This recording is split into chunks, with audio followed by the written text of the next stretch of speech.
अपने स्वार्थ महत्वाकांक्षा को लेकर इन्होंने जंगल राज को जनता राज कहने लगे और जनता राज गुंडा राज माफिया राज में तब्दील हो गया। पहले तो प्रधानमंत्री का सपना दिखाया गया, लेकिन उन्होंने देख लिया कि यह सपना साकार होने वाला नहीं है, तो किसी तरह से मुख्यमंत्री के कुर्सी पर हम विराजते रहें, चाहे जो समझौता करना पड़े, लूट की छूट, लेकिन कुर्सी मेरी सुरक्षित रहे। ये लोकतंत्र पर खतरा है। लालू प्रसाद यादव से ज्यादा बिहार की बर्बादी के लिए नीतीश कुमार जाने जाएंगे। ये जो खेल खेल रहे हैं, सब चीज जानते हुए कोई भी आतंकवादी देश के अंदर पकड़ाता है, उसका सोर्स बिहार से मिलता है। सत्ता के लिए इतना समझौता, ऐसे भ्रष्ट मानसिकता के लोग राष्ट्र के हितैषी नहीं हो सकते। अब तुष्टीकरण नहीं, संतुष्टीकरण यूपी के जोगी जी और मोदी जी का चलेगा। जो बिहार को नहीं संभाल पा रहे हैं वही लोग कह रहे हैं मोदी हटाओ देश बचाओ। अरे इंडिया को गुलाम बनाने वाले जयचंदों की जमात, तुम कतई नहीं शासन में आ सकते। इंडिया का 2/3 नौजवान भारत माता की जय कह रहा है। नमस्कार, मैं हूं केशव मालान।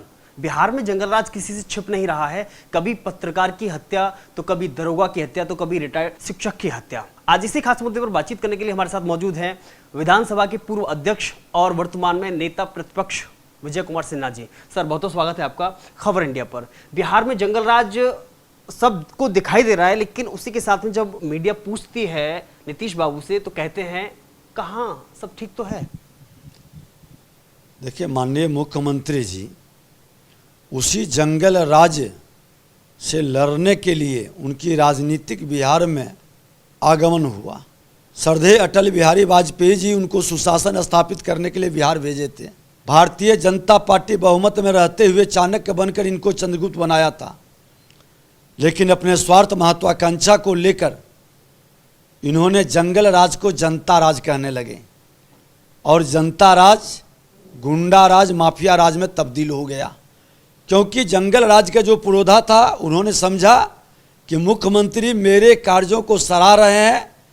बड़े भाई श्रीमान लालू प्रसाद यादव जिस तरह से राज करना चाहते थे, मुख्यमंत्री का इशारा भी उसी तरह से जातीय उन्माद पैदा करके और लोगों को नरसंहार करा करके अपराधियों के द्वारा शासन करने की मंशा का संकेत है, और उस संकेत पर अपराधी चलने लगे। आज आप देखें कि बिहार के अंदर एकाएक इतने अपराधियों का मनोबल कैसे बढ़ा। खोल करके दर्जनों हत्याएं रोज हो रही है। हत्या, अपहरण, लूट, बलात्कार हर कदम पर चल रहा है। थाना केस नहीं दर्ज करता। आंकड़ा कहाँ से मिलेगा? आंकड़ा तो कमते जाएगा। हत्या को जब एक्सीडेंट दिखाने लगे, पीट पीट करके जिसको मौत के मुंह में डाल देता है और हॉस्पिटल भेज करके उसका पोस्टमार्टम में हार्ट अटैक दिखा दे, तो कहाँ से डांटा निकलेगा माननीय मुख्यमंत्री जी? ये चमत्कार है उनका कि आपराधिक घटना घट रही है, आम जनता कह रही है, रोज आपके प्रेस मीडिया दिखा रहा है, लेकिन आपका डांटा घट रहा है। लोग भयभीत है। ये फिर से जंगल राज नहीं गुंडा राज स्थापित कर दिए हैं और यह माहौल बना दिए हैं बिहार के अंदर कि लालू जी का साम्राज्य फिर से स्थापित हो चुका है। जहां से बिहार चला था, फिर बिहार वहीं पहुंचा दिए माननीय नीतीश कुमार जी। देखिए, नीतीश कुमार जी बार बार जब मीडिया के सामने आते हैं तो एक ही बात दोहराते हैं कि ऐसा कुछ भी नहीं, सब कुछ ठीक चल रहा है। आपको लगता है कि उनके ऊपर इतना प्रभाव है, लालू प्रसाद जो यादव जी का जो एक कुनबा है और जो उनका पहले से साम्राज्य रहा है, जिस तरह का रहा है, उसी का मतलब पूरा जो असर है वो नीतीश बाबू को दिखाई दे रहा है? हमने कहा कि स्वार्थ महत्वाकांक्षा के कारण सिद्धांत विहीन राजनीति कर रहे हैं। कुर्सी का भय सता रहा है। पहले तो प्रधानमंत्री का सपना दिखाया गया, लेकिन उन्होंने देख लिया कि यह सपना साकार होने वाला नहीं है, तो किसी तरह से मुख्यमंत्री के कुर्सी पर हम विराजते रहें, चाहे जो समझौता करना पड़े, अपराधियों के साथ, भ्रष्टाचारियों के साथ, चाहे लालू जी के सोने के चम्मच लेकर उनके पुत्र को जो चोर दरवाजे से जनादेश के विरुद्ध ला के बैठाए हैं, उनको 5-5 विभाग देकर, बजट का एक बड़ा भाग देकर, लूट की छूट, लेकिन कुर्सी मेरी सुरक्षित रहे। भयभीत, हताश और निराश मुख्यमंत्री इस तरह के बयान दे रहे हैं। पूरी अराजकता का माहौल है।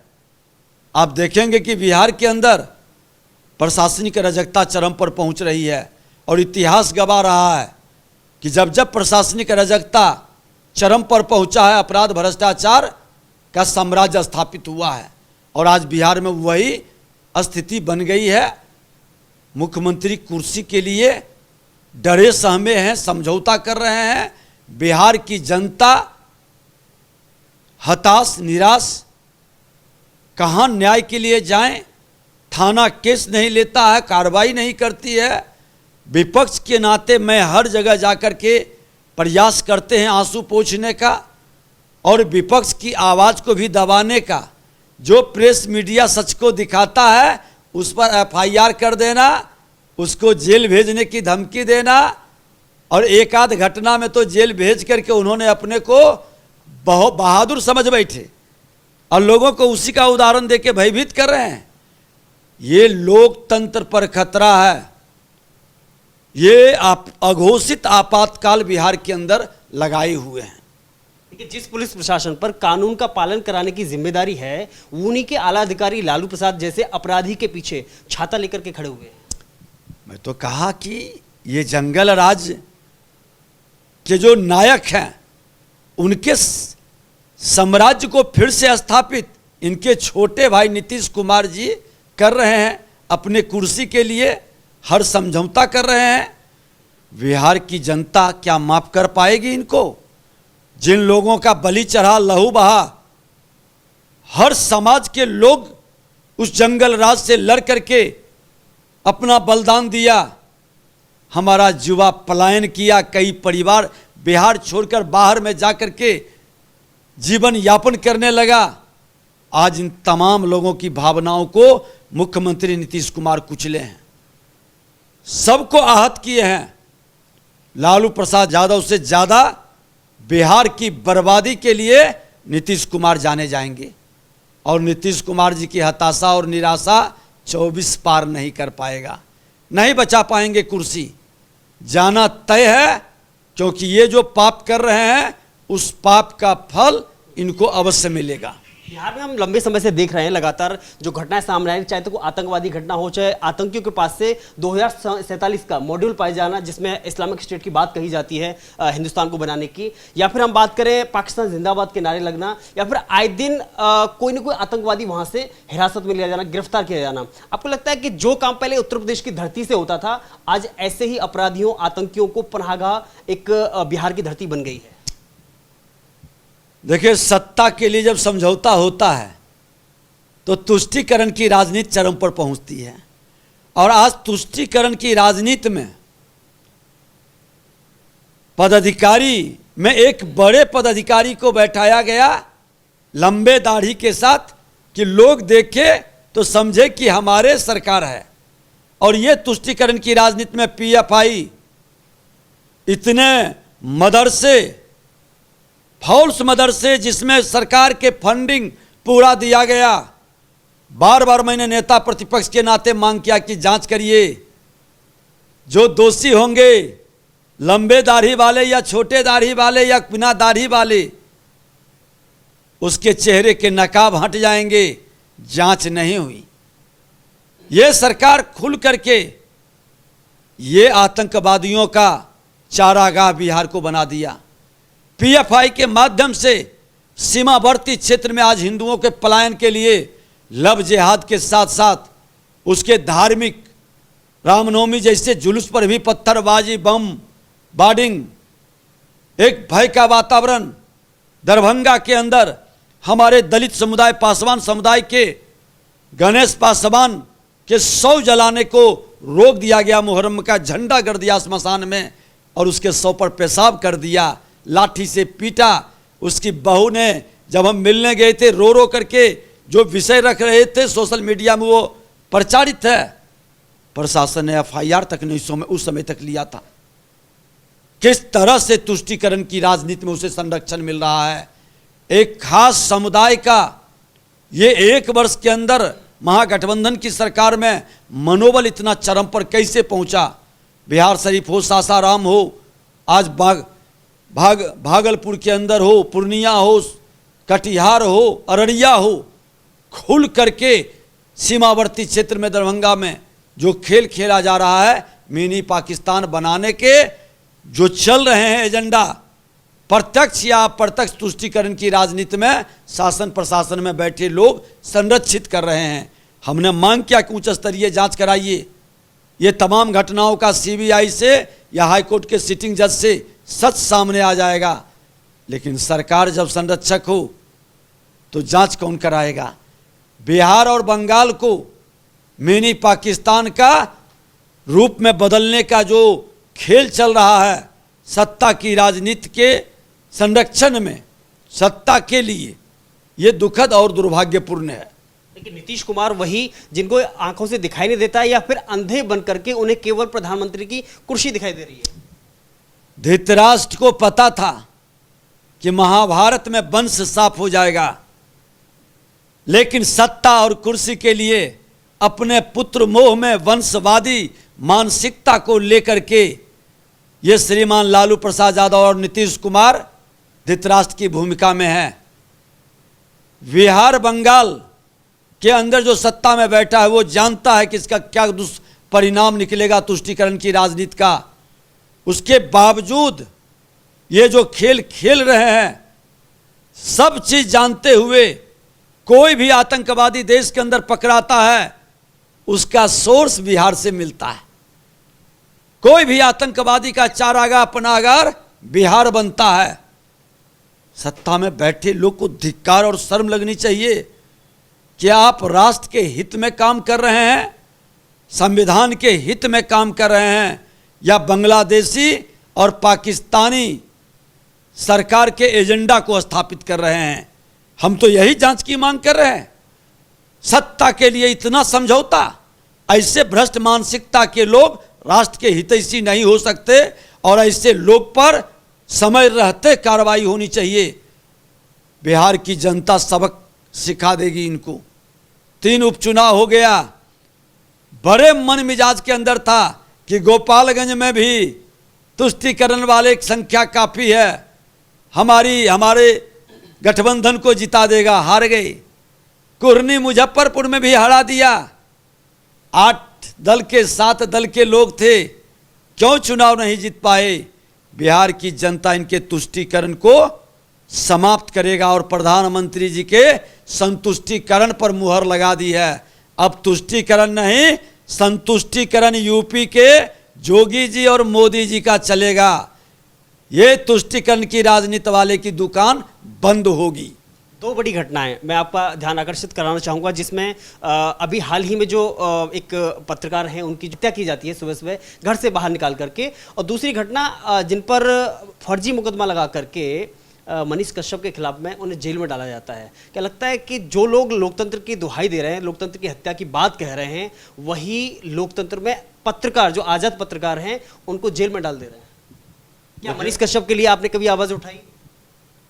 मैं बता दूं कि जिस पत्रकार की हत्या हुई है, वह पत्रकार के भाई का पहले हत्या हुआ, उसमें वो गवाह था अररिया में, और पत्रकार लिख करके थाना एसपी को दिया था कि मुझे सुरक्षा दी जाए, मेरी जान पर खतरा है, लेकिन इन्होंने सुरक्षा नहीं दिया।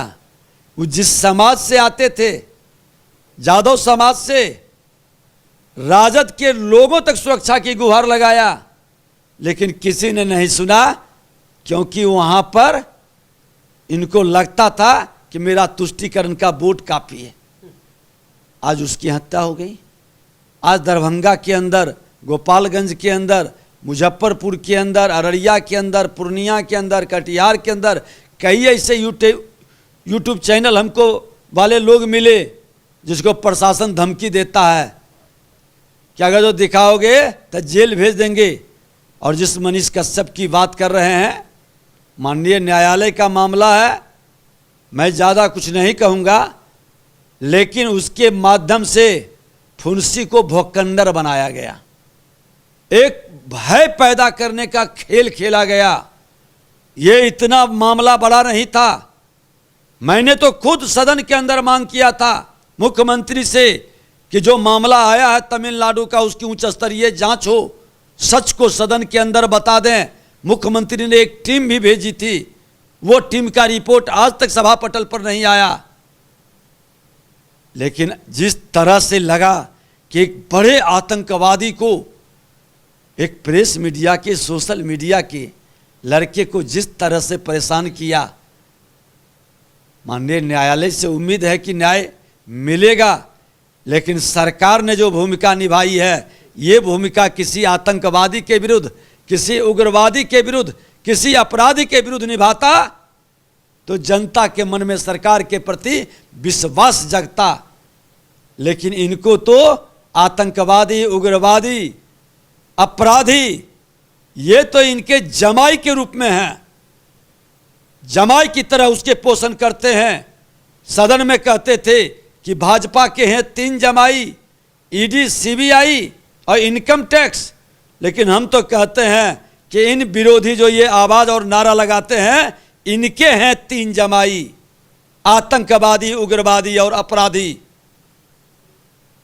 एक चौथा स्तंभ को भयभीत करना, विधायिका को कमजोर करना। आज हमारे विधायक हमसे शिकायत करते हैं पूर्व अध्यक्ष के नाते कि सुनता नहीं है। एक दरोगा के लिए विधानसभा अध्यक्ष को सदन में मुख्यमंत्री से बहस हो और मुख्यमंत्री संविधान का शपथ लेने के बाद संवैधानिक संस्था का अपमान करे, क्या ये अपराध से कम है? आतंक का ये वातावरण बनाना दुखद और दुर्भाग्यपूर्ण नहीं है क्या? आज ही का दिन वो दिन है। 24 तारीख को मैंने इस कुशासन और संवैधानिक संस्था के अपमान करने के विरुद्ध हमने अपने पद से इस्तीफा दिया था विधानसभा में। आज ही का दिन था।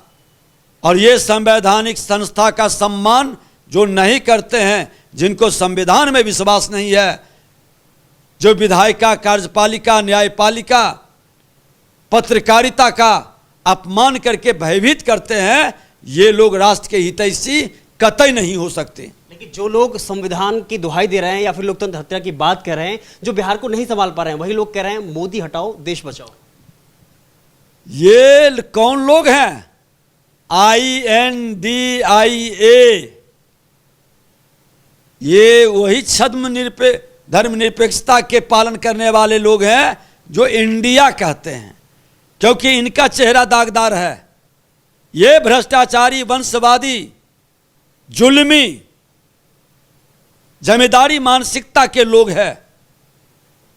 ये लोग अपने चेहरे पर वोट नहीं मांग सकता, अपने नाम पर वोट नहीं ले सकता। ये वही लोग हैं जो इंडिया के बैनर पर इंडिया की सहानुभूति लेना चाहता है। अरे इंडिया को गुलाम बनाने वाले जयचंदों की जमात, तुम कतई नहीं शासन में आ सकते।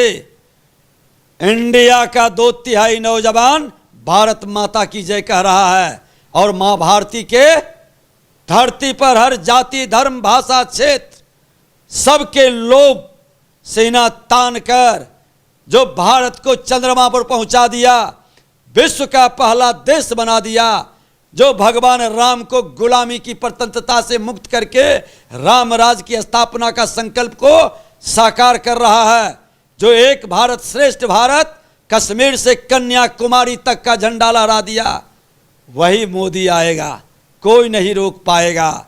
यह 21वीं सदी का स्वामी विवेकानंद जी का भारत को, उस सपना को साकार करने वाला देश का प्रधानमंत्री नरेंद्र मोदी जी कि 21वीं सदी भारत का होगा, भारत विश्व गुरु बनेगा। 2/3 नौजवान एक सामाजिक सैनिक के रूप में, मां भारती का एक सच्चे सपूत के रूप में विश्व गुरु की ओर कदम बढ़ा दिया है। इस वेव को कोई रोकने की ताकत नहीं है। एक आखिरी सवाल, चंद्रयान 3 की सफलता पर इसरो के वैज्ञानिकों को किस तरह से बधाई देना चाहिए? आज इसरो का वैज्ञानिक मां भारती के सच्चे सपूत के रूप में असफलता के बाद सफलता का परचम लहराया है। और देश के प्रधानमंत्री जी ने एक अभिभावक के रूप में उसके आंखों से निकली हुई गिरती हुई आंसू को मोती बना करके सजा दिया, उनके कंठ में कंठहार बना दिया माँ भारती का। आज पूरा भारत उनको नमन करता है, कोटि कोटि तमाम वैज्ञानिकों को नमन करते हैं और हृदय से सारे भारतवासी धन्यवाद देकर गौरवान्वित महसूस कर रहा है कि इस भारत पर जन्म लेने वाला किसी जाति धर्म क्षेत्र भाषा का व्यक्ति हो, वह माँ भारती को अगर जो गौरवान्वित करेगा तो सारा भारत उसको सैल्यूट मारेगा। आज 21वीं सदी के भारत बनाने वाले का हम हृदय से स्वागत और अभिनंदन करते हैं।